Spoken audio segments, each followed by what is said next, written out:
खबरों में आगे बढ़ते हैं और आपको बता दें, मुख्यमंत्री भूपेश बघेल भेंट मुलाकात कार्यक्रम में के जरिए आम लोगों से सीधा मुखातिब हो रहे हैं। नक्सलगढ़ कहे जाने वाले बस्तर संभाग का लगभग वो दौरा कर चुके हैं। आज कांकेर जिले के पंखाजूर विधानसभा में सीएम बघेल जनता से रूबरू होंगे। आपको बता दें, पूरे छत्तीसगढ़ के 90 विधानसभाओं में उन्होंने अपने दौरे का लक्ष्य निर्धारित किया।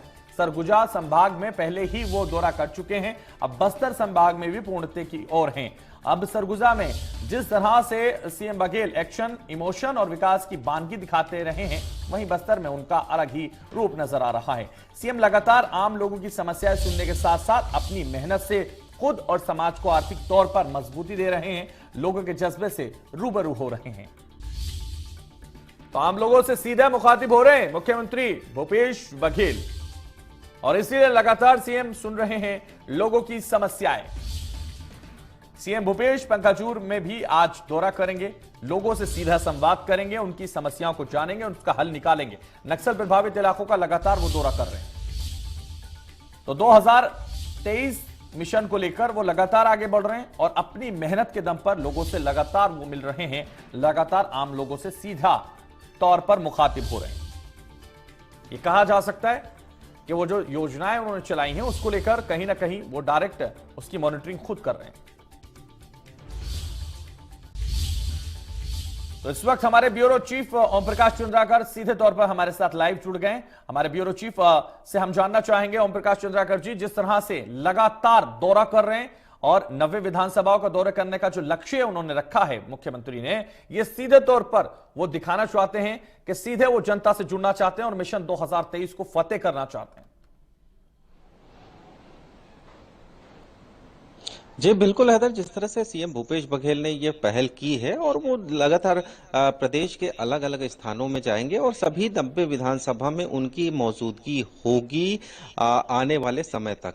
फिलहाल अगर अभी की बात करें तो सरगुजा संभाग पूरा उनका हो चुका है। सरगुजा संभाग के सभी 14 विधानसभा सीटों में वो जा चुके हैं। इधर बस्तर संभाग के सभी 10 विधानसभा सीटों में वो जा चुके हैं और 11वीं विधानसभा सीटें जो हैं अभी कांकेर जिले में जो पखांजूर और तो वहां पर उनका ये कार्यक्रम तय है। और जाहिर तौर पे हमने जिस तरह से देखा हैदर की पिछले दफे अगर सरगुजा की हम बात की जाए तो एक्शन, इमोशन और विकास, ये 3 चीजें उनके दौरे में खास बात रही। वो लगातार अधिकारियों पर एक्शन करते नजर आए, दूसरी तरफ वो इमोशन के तहत जो बच्चों से लगातार मिलते रहे, बुजुर्ग लोगों से वो लगातार मिलते रहे। किसी को किसी चीज की जरूरत है तो अगर मांगे आने पर वो तुरंत उसका निराकरण करने में व्यस्त है। तो इसी तरह बस्तर में भी चीजें देखने को मिली है। बस्तर में हालांकि उनका ये अलग रूप आया है। एक्शन की बात तो फिलहाल अभी ज्यादा तौर पे बस्तर में नहीं देखी गई है, लेकिन हम यही कह सकते हैं कि जो विकास का मॉडल बस्तर के अंदर तैयार किया गया था छत्तीसगढ़ सरकार द्वारा, जिस तरह से तेंदुपत्ता और जो वनौषधि और तरह तरह की चीजें जो है वहां के लोग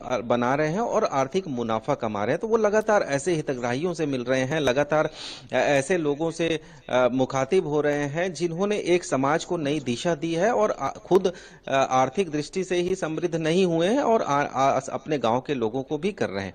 तो जाहिर तौर पे ये जो विकास की बानगी जो है वो बस्तर में देखने को मिल रही है और भूपेश बघेल लगातार विकास के ही से जुड़े लोगों से मिल रहे हैं, साथ ही स्थानीय लोगों से, जनप्रतिनिधियों से मिल रहे हैं, साथ ही अपने कांग्रेस के बड़े नेताओं और छोटे नेताओं से भी मिल रहे हैं। जी तो बिल्कुल बस्तर का दौरा वो कर रहे हैं, कांकेर का दौरा वो कर रहे हैं और पंखाजूर में वो आज पहुंचेंगे। जिस तरह से लगातार हम इस पर जिक्र कर रहे हैं, तो क्या ये जो अभी आपने कहा कि जो योजनाएं हैं, जो विकास है, उसकी बानगी वो दिखाना चाहते हैं, तो इसी मॉडल पर वो पूरे छत्तीसगढ़ को समझाना चाहते हैं कि हम ये जो योजनाएं चला रहे हैं उसका लाभ सीधा जनता को पहुंच रहा है और इसी बल पर 2023 में चुनाव जीतना चाहते हैं?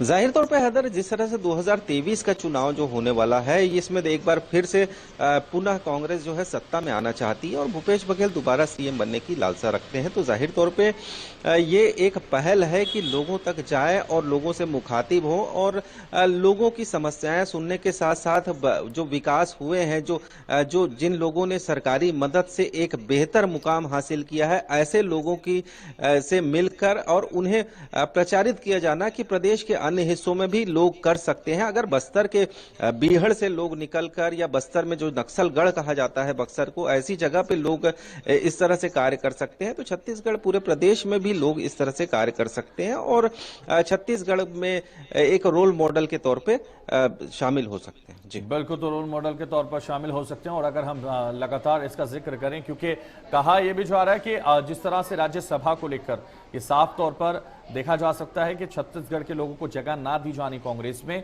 ये भी बड़ा प्रश्न चिन्ह लग रहा है और बड़ा मुद्दा इसको विपक्ष बना सकता है। और लगातार विपक्ष भी लगातार दौरे कर रहा है, छत्तीसगढ़ की नजरें विपक्ष की भी लगातार बनी हुई है। इसी कड़ी में आज छत्तीसगढ़ में जिस तरह से किरण रिजिजू और स्मृति ईरानी पहुंच रही हैं, तो ये अपने आप में ये दर्शाता है कि विपक्ष भी पूरी तरह से अपने आप को मजबूत करना चाहता है मिशन 23 के लिए, और कहीं कोई कमी वो भी नहीं छोड़ना चाहते।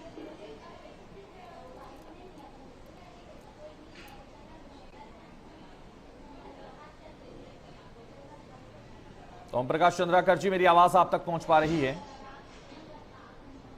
ओम प्रकाश चंद्रा जी तक हम नहीं पहुंच पा रहे। जी हैदर, तो ओम प्रकाश चंद्राकर जी, जिस तरह से हम जिक्र कर रहे हैं, विपक्ष भी कहीं कमजोर नहीं और तमाम मुद्दे भूपेश बघेल के सामने इस वक्त वो रखना चाहते हैं और इसका फायदा उठाना चाहते हैं 2023 में विपक्ष।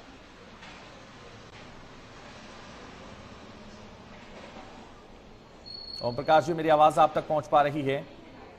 ओम प्रकाश जी तक हम नहीं पहुंच पा रहे, इसलिए ओम प्रकाश जी बहुत शुक्रिया। मध्य प्रदेश, छत्तीसगढ़ की हर खबर सीधे आपके मोबाइल फोन पर। अभी सब्सक्राइब करें हमारा चैनल और पाएं पल पल की खबर।